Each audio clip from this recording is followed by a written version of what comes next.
Salut les amis. Alors voilà, ça c'est vraiment un essaimage en direct. Vous voyez? Vous entendez? Voilà. C'est ce qu'on appelle un essaimage en apiculture. C'est-à-dire quand la colonie est apparemment trop grande dans la ruche, la reine a créé des reines, dont une reine qui va tuer les autres, la première née donc va tuer les autres, et une des deux reines, l'ancienne ou la nouvelle, je ne sais pas exactement, va quitter la colonie avec une partie des abeilles. C'est la deuxième fois cette semaine que j'ai ça. L'autre jour c'était à 6 mètres de hauteur, j'ai rien pu faire. Donc là ce que je vais essayer de faire, c'est essayer de récupérer l'essaim. Ici j'ai une ruche vide et j'espère, parce qu'en une heure elles peuvent avoir disparu. Les ruches sont quelques mètres là-bas à gauche, à droite, et donc voilà, un essaimage en direct. C'est impressionnant. C'est le deuxième de la même ruche sur une semaine. Et alors celles-ci vont se poser quelque part, et les sentinelles vont aller chercher, sont déjà toutes en train de chercher à 3 km à la ronde un endroit pour se poser. Alors, si c'était sur un groseillier, j'aurais plus facile à faire tomber l'essaim sur une couverture blanche en mettant la ruche juste à côté. Et celle-ci pourrait plus facilement être dirigée vers la ruche vide. Mais là, secouer un charme trônier, ça va être dur.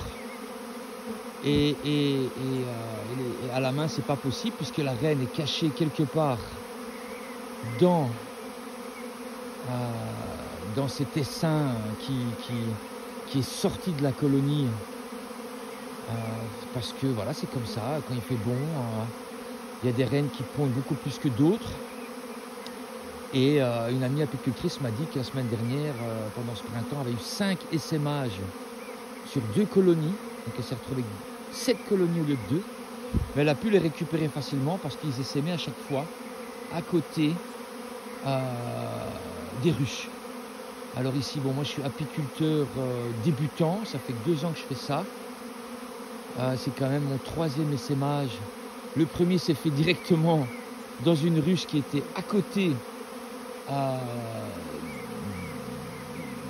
des autres ruches, donc ça c'est super. J'ai rien demandé, j'étais sur les toilettes sèches un matin, j'ai entendu ce bruit de dingue et en une heure elles étaient rentrées dans la ruche vide. Donc ça c'est fantastique. Ici, voilà, je ne sais pas exactement qu'est-ce que je peux faire d'autre à part mettre la ruche à côté et un pot de miel qu'une amie m'a justement donné à une connaissance. Et donc voilà, là j'espère juste que les sentinelles vont découvrir cette ruche vide et dire voilà, il y a une maison, il y a du miel et on va voir ce qui va se passer. Alors voilà, essaimage en direct, ça j'ai jamais vu sur le net. Moi je l'ai vu pas mal de fois, mais là ça c'est vraiment c'est une chance que je puisse vous montrer ça parce que c'est vraiment impressionnant. Et la semaine dernière c'était encore plus impressionnant parce que l'essaim qui partait était sans mentir 4 ou 5 fois plus gros et j'ai pas pu le récupérer, c'était trop haut.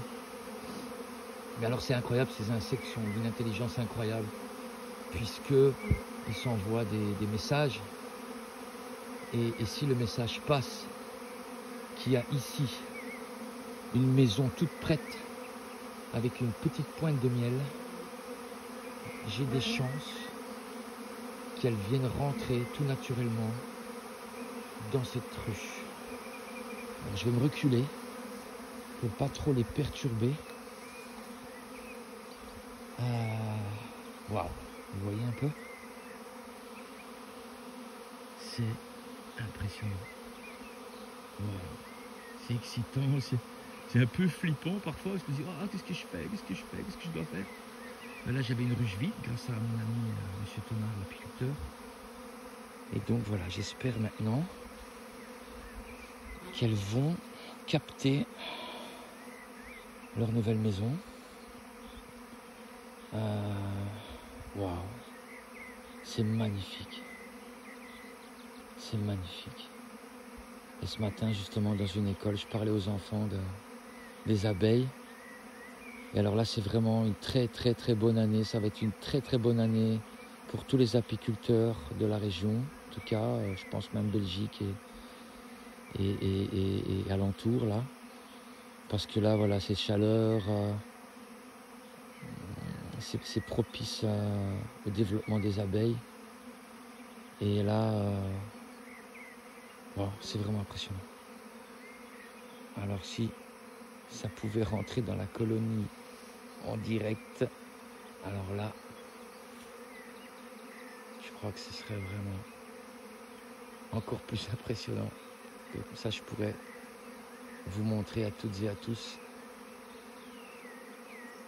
Donc voilà, si vous faites de l'apiculture en tant que débutant, n'hésitez pas à vous entourer d'apiculteurs chevronnés qui pourront vous conseiller, et vous, pourquoi pas aller les aider s'ils ont besoin d'aide. C'est ce qu'on fait ici avec mon ami Christian Lutz et Christian Tonard, qui sont deux apiculteurs chevronnés de la région. Et alors avec les amis, on va les aider, et en contrepartie, on apprend l'apiculture. Waouh! Vous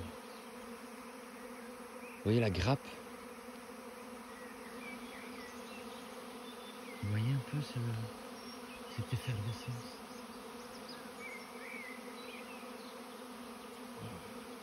Ouais, je suis vraiment toujours impressionné. Et là en plus, si je peux vous le montrer, c'est juste fantastique. Alors voilà, j'espère juste maintenant qu'elles vont reconnaître la maison et qu'elles vont envoyer le message à la reine qui va venir. Alors je pourrais peut-être mettre aussi la ruche en dessous de cet essaim, et je sais pas, avec un balai, avec une plume, moi je peux pas secouer ce truc quoi. Je le répète, si c'était un groseillier ce serait plus facile, mais c'est pas le cas.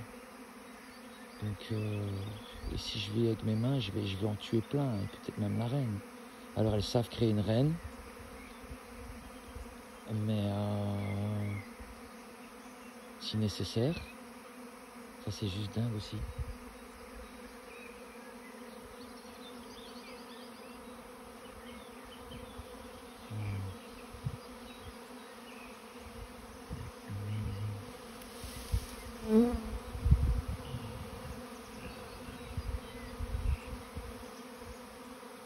Et c'est mage anti.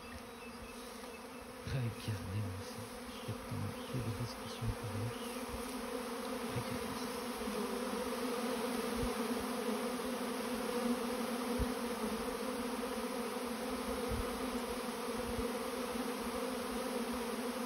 Vous entendez?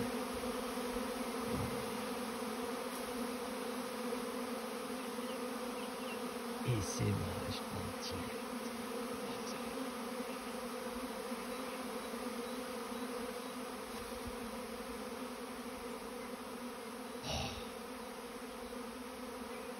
Pas secouer ce charme, c'est sûr. Je sais pas combien de milliers d'abeilles il y a là. La même colonie qui est celle 2 fois sur une semaine. Ça, c'est quand même une reine pondeuse exceptionnelle.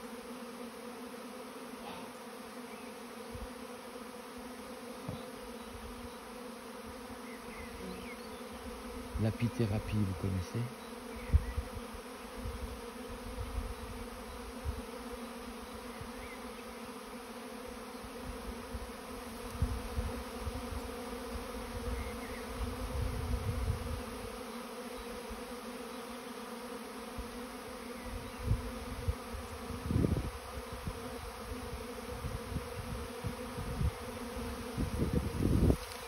Regardez ces grappes.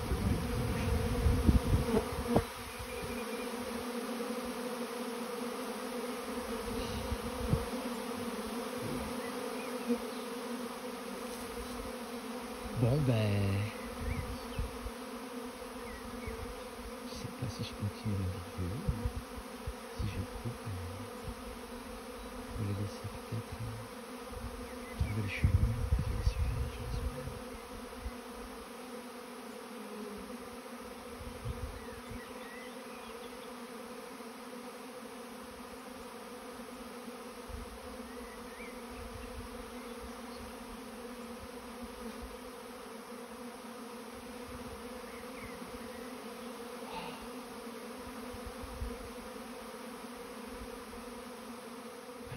Petite, s'il vous plaît.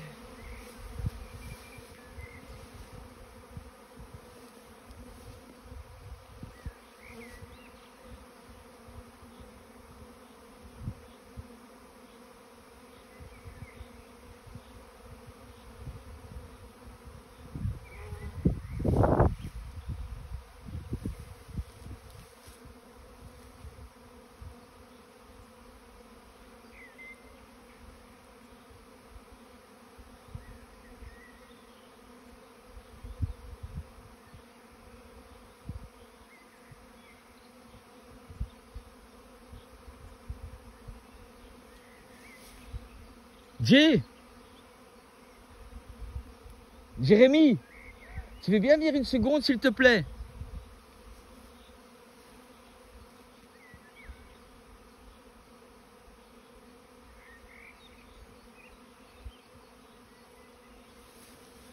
Alors, est-ce que tu voudrais bien tenir la caméra pendant que j'essaye de rapprocher la ruche?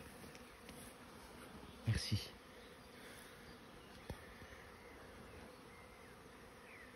Tu vois les seins? Ok. Bon, je vais faire une tentative. Je vais rapprocher la ruche. Parce que là, c'est pas les sentinelles.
Je sais pas si c'est l'idée du siècle. C'est des apiculteurs chevronnés qui me regardent. Ils vont se dire qu'est-ce que c'est que ce branquignol? Mais j'ai déjà vu faire quelques trucs. Et je vais essayer.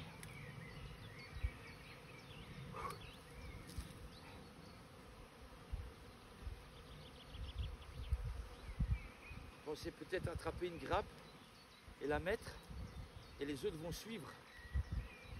Je sais, c'est du jamais vu. Et je risque d'en blesser peut-être quelques-unes, c'est ça qui est... Quoi, toi? Qu'elles t'attaquent? Non, elles vont. Tu te rappelles avec les sales frelons, quand tu voulais que j'aille défoncer les sales frelons en short avec l'échelle? Je le tente ou pas? Je sais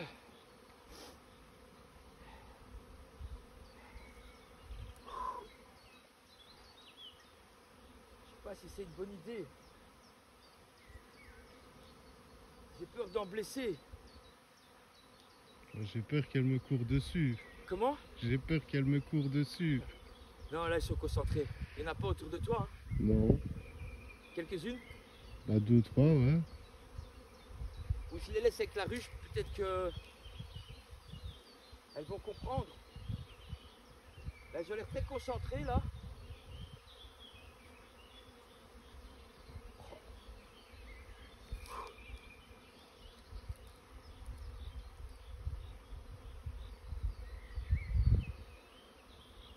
C'est peut-être un peu fou, hein.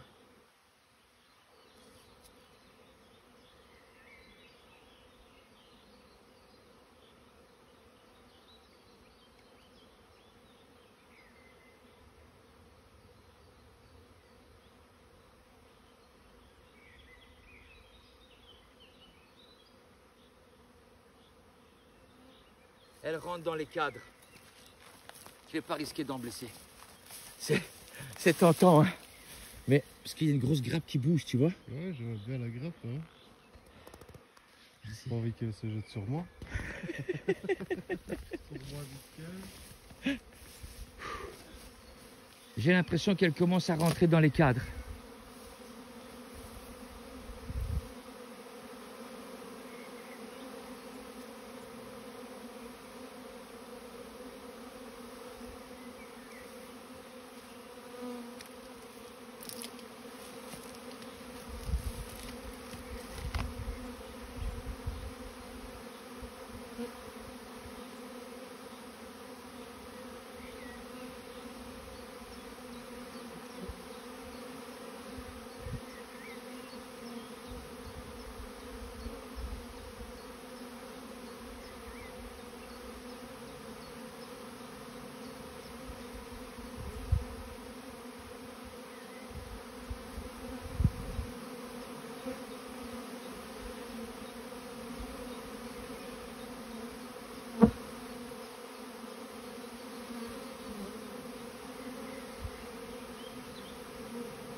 C'est juste là, quoi. Quelques centimètres. Si c'était une branche, je pourrais la secouer sur la ruche, tu vois. Ça tomberait dedans et puis ça rentrerait, quoi. Mais là, attraper une grappe comme ça à la main, j'ai vraiment peur d'en blesser.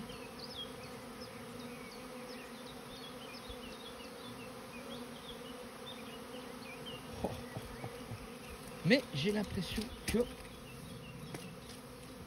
nous avons peut-être quelques sentinelles qui sont en train d'observer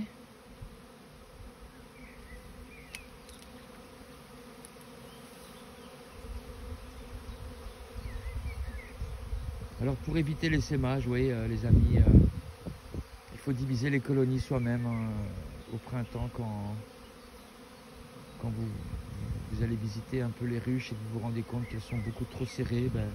Il faut une ruchette, prendre quelques plaques d'abeilles et les diviser, les mettre dans la ruchette. Alors, il y a des écoles qui disent qu'il faut absolument mettre une reine, comme ça on a des reines bien calmes, bien gentilles, comme ici ce sont des big fast. Et que si on les laisse créer des reines eux-mêmes, qu'on pourrait avoir des reines beaucoup plus sauvages et beaucoup plus agressives. Mais bon voilà, il y a plusieurs écoles. Moi je découvre, j'essaie de faire l'apiculture la plus respectueuse possible. La preuve, l'année dernière, j'ai pas récupéré le miel. Cette année, je vais juste le récupérer au printemps parce qu'il y en a beaucoup. Et le miel d'été, je leur laisserai pour elles, évidemment. Il y a cette grosse grappe là qui pend là. Incroyable. Alors, si on pouvait filmer le déplacement en direct, ce serait juste incroyable.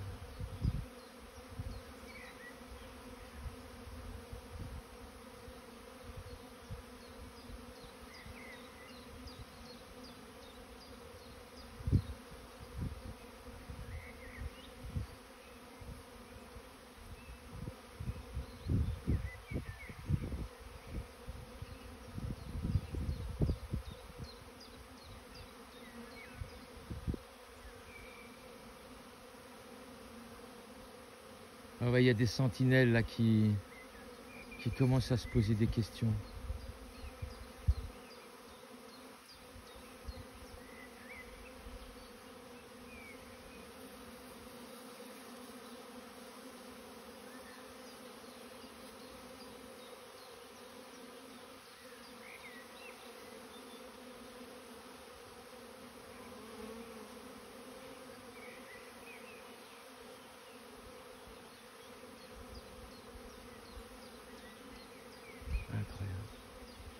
C'est à chaque fois super impressionnant.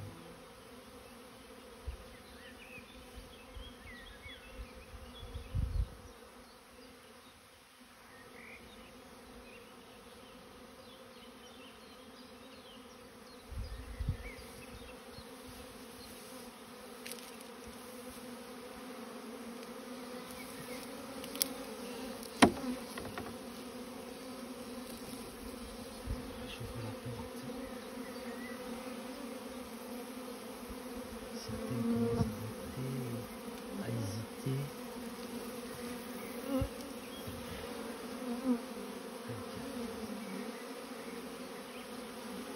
Alors ça, j'en ai vu des vidéos sur le net, mais ça,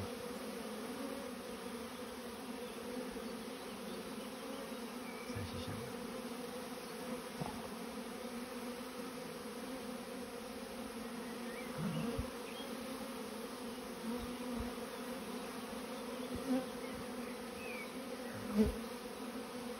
S'il vous plaît, rentrez, rentrez.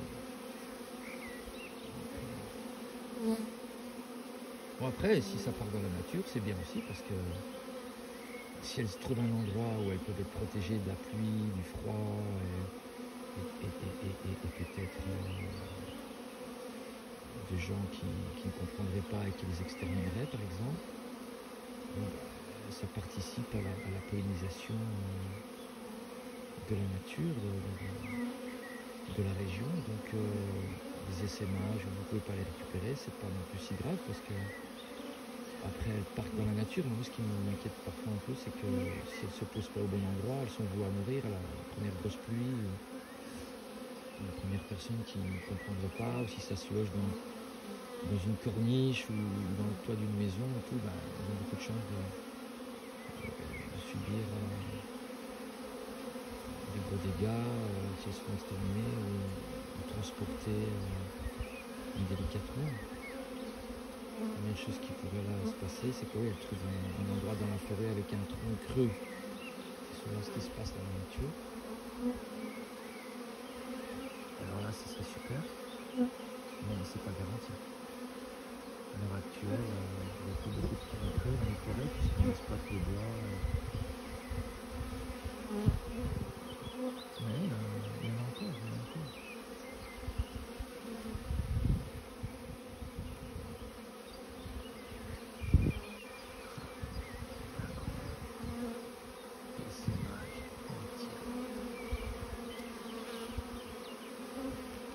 Bon, je vais me reculer et espérer qu'elle comprenne et qu'elle rentre dans la colonie.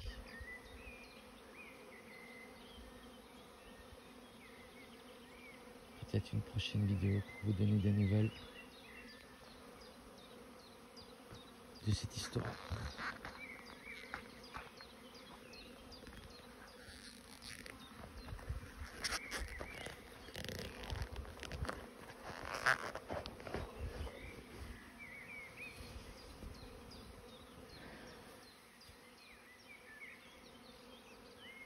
À la prossima.